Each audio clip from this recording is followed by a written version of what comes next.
బిస్మిల్లాహిర్రహమానిర్రహీం. మిత్రులారా, అస్సలాము అలైకుం. దైవ శాంతి మనందరిపై కురియుగాక. దైవ ప్రవక్త ఏం చెప్పారు అంటే, నువ్వు నీ సోదరునితోటి పరాచికలు ఆడకు, వివాదానికి దిగకు, మాట తప్పు. పరాచికాలంటే సరదాగా ఉండడం అది వేరు, కానీ సరదాలు హద్దు మీరుతుంటాయి. అతనిలో ఉన్నటువంటి లోపాలు ఏవైతే ఉన్నాయో దాని మీద పరాచికలు ఆడుతూ ఉంటారు కదా, చాలా మంది జరుగుతుంది. మనలో ఇప్పుడు మనం ప్రస్తుత సమాజంలో గమనిస్తుంది ఏంటంటే, చాలా తేలికగా దుర్భాషలు మాట్లాడుతూ ఉంటారు. అమ్మల మీద, వాళ్ళ మీద.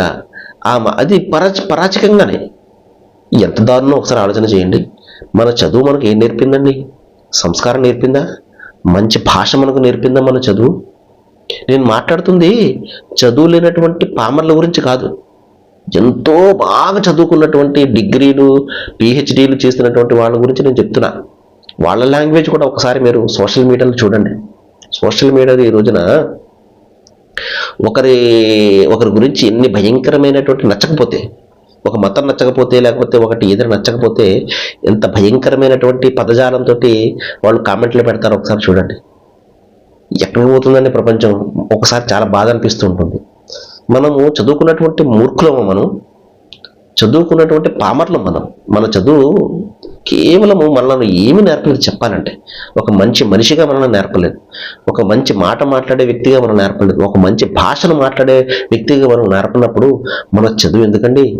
వేస్ట్ కదా. మనం చదువుకున్నటువంటి చదువు వేస్ట్ కదా, మన సంస్కారం వేస్ట్ కదా, మన పుట్టుక వేస్ట్, మనం పెరిగినటువంటి వాతావరణము, తల్లిదండ్రుల ద్వారా మనకు అబ్బినటువంటి సుగుణాలు ఇవన్నీ వ్యర్థమే కదా. ఆ జ్ఞానం కూడా లేకుండా ఈ రోజున సోషల్ మీడియాలో తయారయ్యారు. సరే మహాశిలారా, దైవ ప్రవక్త ఏం చెప్పారు అంటే, నువ్వు వేళాకోళంగా కూడా అబద్ధాలు పలకవు అన్నారు. నవ్వించడానికి నువ్వు ఏదైనా వేళాకోళంగా ఒకరిని నవ్వించడానికి నువ్వు ఏదైనా చెడు అబద్ధం కల్పించావంటే అది నీకు పాపంగా చుట్టుకుంటుందని చెప్పడం జరిగింది. అలాగే ఇచ్చిన మాటను తప్పకు అన్నారు ప్రవక్త సల్లల్లాహు అలైహి వసల్లం వారు. ఏదైతే నువ్వు మాట ఇస్తావో దాన్ని కాపాడుకోవడానికి ప్రయత్నం చేయన్నారు. ఇంకొక సందర్భంలో దైవ ప్రవక్త ఏం చెప్పారు అంటే, మనిషి తన సోదరునితోటి వాగ్దానం చేసినప్పుడు సంకల్పం ఉంటే పూర్తి చేయాలి. ఒకవేళ సంకల్పం ఉండి కూడా పూర్తి చేసే శక్తి లేదనుకోండి, సరే దైవం కరుణామయుడు, అది వేరే సంగతి. మనము పూర్తి చేసే ఉద్దేశం ఉన్నప్పుడు మాత్రమే అతనికి మాట ఇవ్వాలి. మాట ఇచ్చిన తర్వాత పూర్తి చేయడం ప్రయత్నం చేయాలి.